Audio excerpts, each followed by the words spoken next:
Book 3, Chapter 1.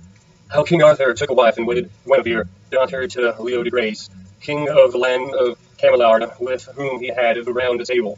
In the beginning of Arthur, after he was chosen king by adventure and by grace, for the most part of the barons knew not that he was Uther Pendragon's son, but as Merlin made it openly known, but yet many kings and lords held great war against him for that cause, but well Arthur overcame them all. For the most part of the days of his life he was ruled much by the counsel of Merlin. So it fell on that time King Arthur said unto Merlin, My barons will let me have no rest, but needs I must take a wife, and I will none take but thy counsel, and by thine advice it is well done, said Merlin, that ye take a wife for a man of your bounty, and noblesse should not be without a wife. Now is there any that ye love more than another? Yea, said King Arthur, I love Guinevere, the king's daughter, Leo de Grace, of the land of Camelard, the which holdeth in his house the Table Round that ye told he had of my father Uther, and this damosel is the most valiant and fairest lady that I know living, or yet that ever I could find. Sir, said Merlin, as of her beauty and fairness she is one of the fairest alive, and ye love to her not so well as ye do. I should find you a damosel of beauty and of goodness that should like you and please you on your heart were not set. But there as a man's heart is set, he will be loath to return. That is truth, said King Arthur. But Merlin warned the king covertly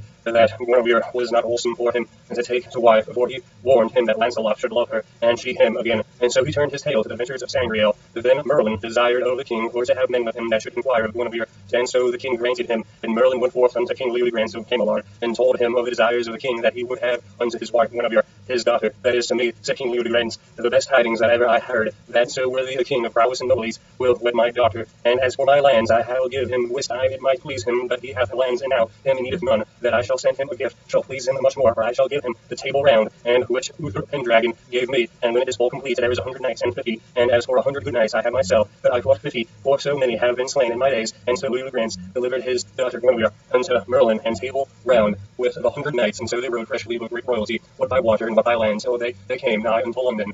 Chapter 2. How the Knights of the Round Table were ordained in their sieges, blessed by the Bishop of Canterbury. When King Arthur heard of the coming of Guinevere, and the 100 Knights of the Table Round, then King Arthur made great joy for her coming in Adver's presence, and said openly, The fair lady is passing welcome unto me, if I have loved her long, and therefore there is nothing so lief to me, and these knights with the Round Table please me more than the right great riches, and in all haste the king will ordain for the marriage and the coronation in the most honourable wise that could be devised. Now Merlin, said King Arthur, go thou and espy me in all the land 50 knights, which be of my most prowess and worship. Within short time Merlin had found such knights that should fulfill 28 knights, but no more he could find. Then the Bishop of Canterbury was fetched, and he blessed the sieges with great royalty and devotion, and there set the 28 knights in other sieges. And when this was done, Merlin said, Fair sirs, ye must all arise and come to King Arthur, or to do him homage. He will have the better will to maintain you. And so they arose and did their homage, and when they were gone, Merlin found in every sieges the letters of gold that told the knights' names that had smitten therein. The 2 sieges were void, and so anon came young Gawain, and asked the king a gift.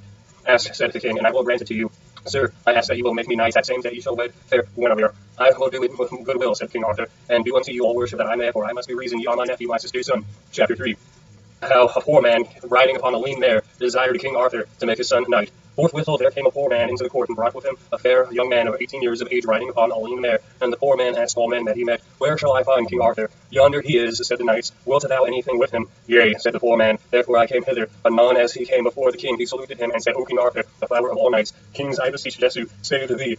Sir, it was told me that at this time of your marriage you would give any man the gift that he would ask. I also accept that were unreasonable. That is truth, said the king. Such cries I let make, and that will I hold. So it appear not my realm, nor mine estate. Ye say well and graciously, said the poor man. Sir, I ask nothing else but that ye will make my son here knight. It is a great thing thou askest of me, said the king. What is thy name? Said the king to the poor man. Sir, my name is Arias, the cowherd. Whether cometh this of thee or of thy son? Said the king. Nay, sir, said Arias, this desire cometh of my son and not of me, for I shall tell you I have 13 sons, and all they will fall, so what labour I put them, and will be right glad to do labour. But this child will not labour for me, for anything that my wife or I may do, but always he will be shooting or casting darts.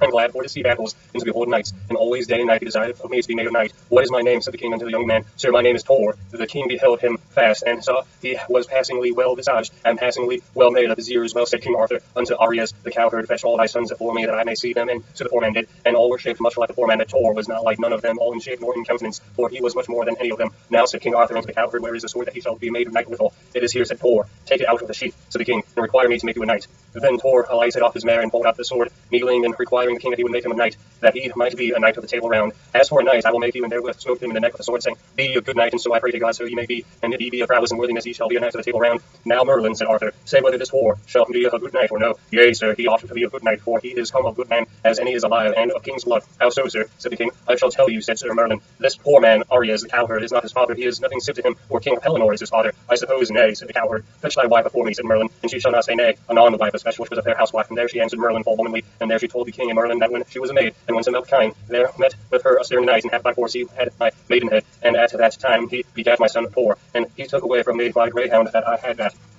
time with me, and said that he would keep the greyhound for my love. Ah, said the coward, I weened not this, but I may believe it well, for he had never no tatches of meat, sir, said Tor unto Merlin. Dishonour not my mother, sir, said Merlin. It is more for your worship and hers, for your father is a good man and a king, and he might well advance you and your mother, for ye were begotten or ever she was wedded, that is truth, said the wife. It is the less grief unto me, said the coward. Cowherd. Sounds like coward.